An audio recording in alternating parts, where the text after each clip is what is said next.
à tous, bienvenue dans le CQFR matinal, votre rendez-vous pour revenir tous les jours sur ce qui s'est passé en NBA la nuit dernière.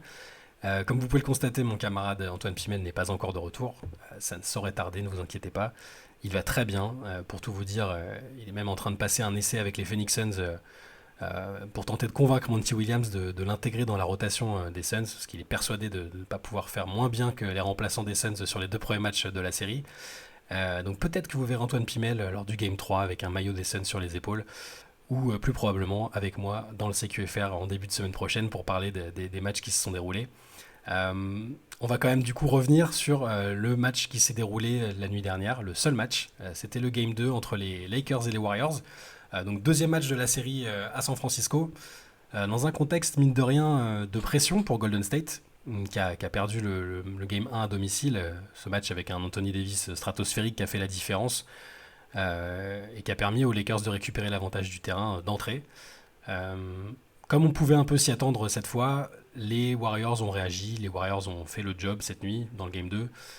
Ils ont retrouvé quelques couleurs, il le fallait parce que être mené 2-0 avant de se déplacer à Los Angeles, même si c'est une équipe incroyable, après ça aurait été quand même franchement compliqué. Donc les Warriors ont répondu présent et se sont imposés 127-100, donc une victoire très confortable, qui n'était pas si évidente, qui s'est pas dessinée immédiatement parce que dans le premier quart-temps, les Lakers ont abordé ce match vraiment avec de l'intensité, avec l'envie de pas être en vacances parce qu'ils avaient récupéré l'avantage du terrain. Ils ont même fini le premier quart-temps grâce notamment à LeBron James, hein, LeBron très très concerné. Ils ont fini le quart-temps avec 7 points d'avance, donc ça avait mal commencé pour les Warriors. Mais sauf que cette inquiétude a duré un quart-temps parce que derrière, avec les méthodes qu'on connaît, les recettes qui ont toujours bien fonctionné pour les Warriors, c'est-à-dire beaucoup de shoot à 3 points, ils en ont encore mis 21 cette nuit. Ils sont à 42 paniers à 3 points sur deux matchs, c'est un record all-time en NBA sur les deux premiers matchs de playoff d'une série. Donc avec cette méthode-là, avec les tirs à 3 points, avec de l'énergie, des adaptations par rapport au Game 1, les Warriors ont petit à petit pris le contrôle du match et ça a fini sur un garbage time. Les Lakers ont vite abdiqué finalement et les cadres des Warriors, c'est important de le signaler, les cadres des Warriors n'ont pas été ultra sollicités en termes de temps de jeu, ce qui est plutôt bien pour Steve Kerr, parce que attendre de Steph Curry 50 points ou des matchs à 40-45 minutes ou des autres cadres, hein, d'ailleurs, je parle de Curry mais c'est pas le seul, dès le match 2 ça aurait été un petit peu pénalisant je pense pour les Warriors. Là, fort heureusement pour eux, tout s'est plutôt bien passé. C'est parti de Klay Thompson qui a fait un super match. Lui qui rêve depuis toujours d'affronter les Lakers, l'équipe qui avait drafté son père en first pick il y a bien longtemps. Il rêvait de briller contre les Lakers et c'est ce qui s'est produit cette nuit. On avait vraiment vu un Klay Thompson euh, hyper adroit. Il a fini avec 30 points, à 8 sur 11 à 3 points avec voilà, ce regard qu'il a quand il est en confiance et qu'on sent qu'il va rien manquer. Des tirs dégainés à une vitesse folle, enfin voilà, du Clay comme on aime le voir, avec des célébrations, voilà, de l'énergie, tout ce qu'il fallait. Il était évidemment pas seul. Il a fallu que Curry fasse quand même ce qu'on attend de lui. Là, en l'occurrence, c'était pas forcément mitrailler à 3 points et marquer 45 points. C'était de répondre à la pression défensive que lui ont mise les Lakers lors du premier match. C'était un super boulot de la part des Lakers et de Darvin Ham de limiter, de gêner en tout cas Steph Curry, c'est pas donné à tout le monde. Ils ont encore tenté ça, ils ont encore fait beaucoup de pressing fort en tout terrain, avec Vanderbilt notamment, beaucoup de prises à deux, sauf que ce coup-ci, Curry s'en est vraiment bien accommodé. Il a mis que 20 points en 30 minutes, donc c'est très bien, hein, à 7 sur 12, mais c'est surtout dans la création du jeu et la façon d'impliquer des autres qu'il a pesé. Curry finit avec 12 passes décisives et plein de situations où il a été sur l'avant-dernière passe, donc qui est évidemment pas comptabilisé comme dans d'autres sports, mais qui est au moins aussi importante. C'est lui qui a créé les décalages, c'est lui qui a bien lu tout ce que proposaient les Lakers en défense. Et finalement, donc Curry finit avec 20 points à 12 passes et un impact quand même très important sur le match. Il faut parler du fait que Steve Kerr a changé ses plans, a revu ses plans dans le 5 de départ par rapport au match 1. Alors, on peut mettre ça sur le compte de la maladie de Kevin Looney qui se sentait pas très bien avant le coup d'envoi. Kevin Looney très important depuis le début des playoffs. Euh, à quelques heures du coup d'envoi, on a appris qu'il était malade et que Kerr allait probablement faire débuter Jamichael Green. C'est ce qui s'est passé. C'était visiblement autant un choix tactique qu'une décision de préserver un peu Looney. Et ce choix s'est avéré payant. Alors c'est un peu étonnant parce qu'on pouvait se dire que sans Looney, qui est le rebondeur attitré des Warriors, qui en avait pris 23, son record personnel lors du match précédent, on pouvait se dire que ce serait compliqué vu la domination intérieure imposée par Davis sur le match 1. On pouvait se dire que ce serait peut-être pas simple. Sauf que avec cette approche un peu plus stretch avec Jamichael Green, qui avait joué peut-être 20 minutes, je crois, sur l'ensemble des playoffs avant ce match-là, en le lançant dans le 5 et en l'impliquant, ça a apporté des choses pour les Warriors. Jamichael Green qui finit avec 15 points en 13 minutes de jeu seulement.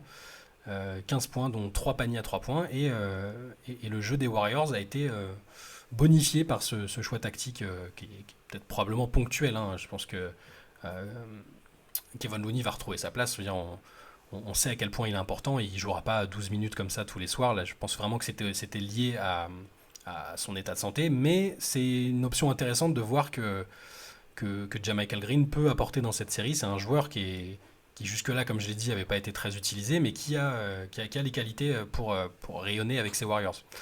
Euh, donc oui, voilà, c'est victoire des Warriors avec un peu plus d'agressivité vers le cercle finalement qu'au match 1, ce qui avait été l'un de leurs points faibles.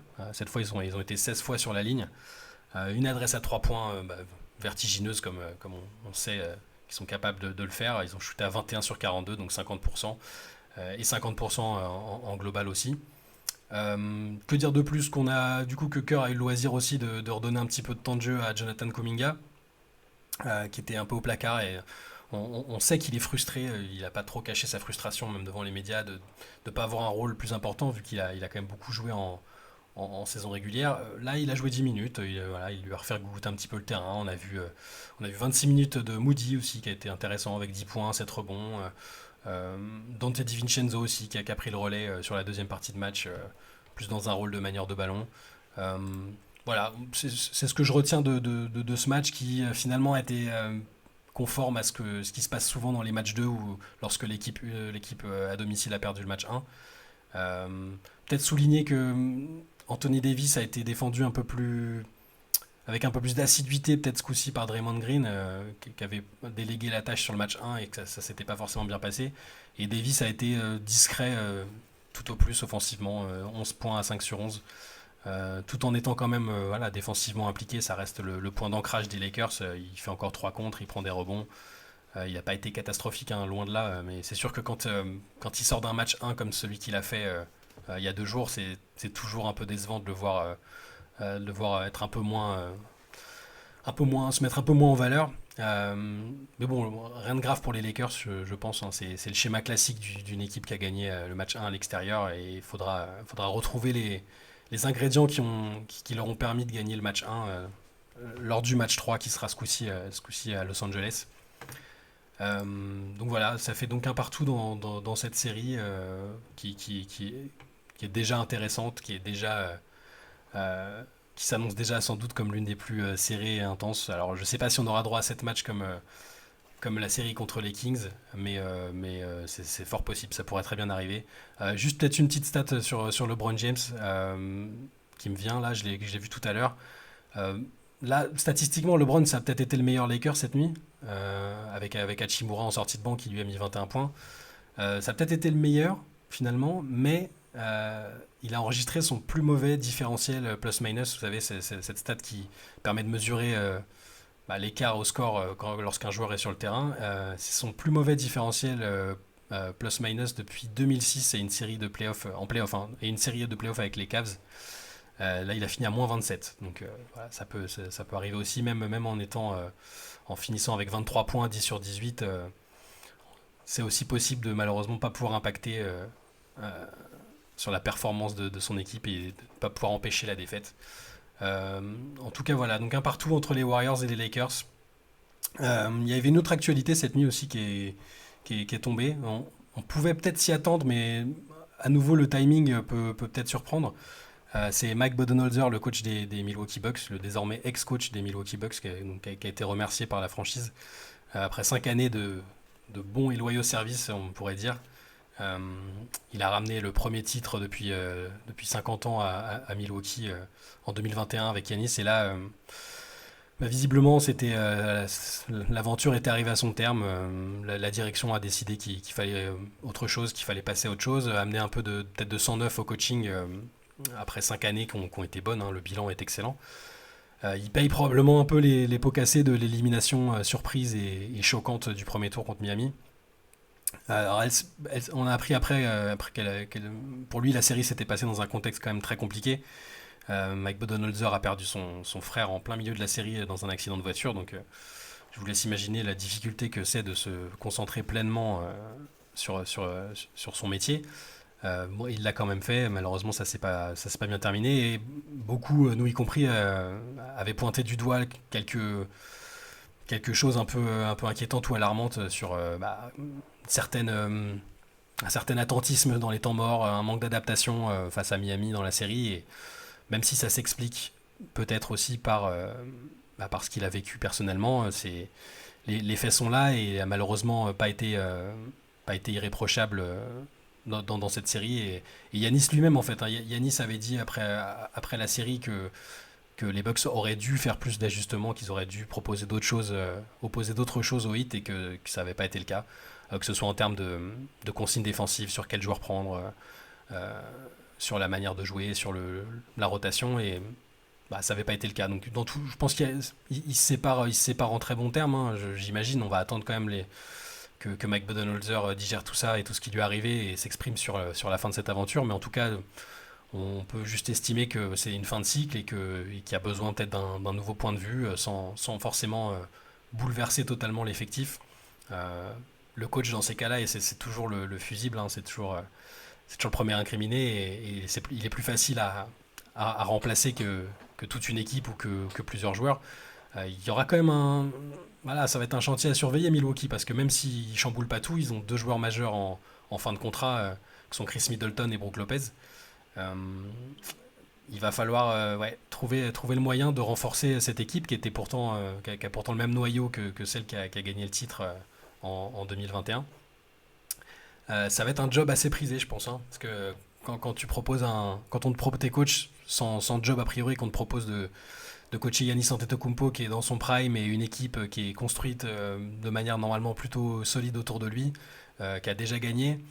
Je pense que le job va être convoité. Il n'y a pas encore vraiment de noms qui sont sortis officiellement. On imagine qu'ils vont se mettre en quête d'un remplaçant dans les jours qui viennent, mais on peut pas s'empêcher de penser à, par exemple, un Nick Nurse qui a montré avec Toronto qu'il était justement assez fort dans ses ajustements, dans ces petits coups de poker qui peuvent être payants et qui ont manqué sans doute à Milwaukee. Nick Nurse qui lui a quitté Toronto lui aussi il n'y a pas très longtemps, donc c'est pas impossible que son nom revienne sur le devant de la scène. Dans tous les cas, que ce soit un coach qui veut revenir ou arriver en NBA, le job de head coach des Bucks est quand même plutôt séduisant, et je pense qu'on va entendre pas mal de noms sortir dans les jours qui viennent. Ça peut aussi très bien être un assistant qui est promu, comme à l'image de ce qu'avait eu Nurse à Toronto à l'époque. Donc il faudra surveiller ça de près. C'est un des coaching jobs qui vont être le plus prisés. Voilà pour aujourd'hui, pour le CQFR de cette fin de semaine, de ce vendredi. Nous, on se retrouve dès lundi matin pour faire un point sur ce qui sera passé durant le week-end. Dès la nuit prochaine, il y a encore des matchs, hein, deux matchs très très intéressants, très importants, comme ils le sont tous à ce stade. On a d'abord Philadelphie qui reçoit Boston pour le Game 3 de la série à 1h30 heure française. Et à 4h, le Game 3, donc entre Phoenix et Denver, où, comme je disais en préambule, vous verrez peut-être Antoine Pimel en tenue, ou pas. Donc à 4h, Phoenix-Denver. Avant les matchs du week-end, je peux vous les donner si vous voulez. On aura aussi du Miami-New York, le premier match de la série aussi à Miami. Et à nouveau Los Angeles Golden State et Philadelphie Boston. Voilà, nous on se retrouve lundi matin. Je vous souhaite une très bonne fin de semaine et un bon week-end du coup, puisqu'on se retrouve que lundi. Et à bientôt.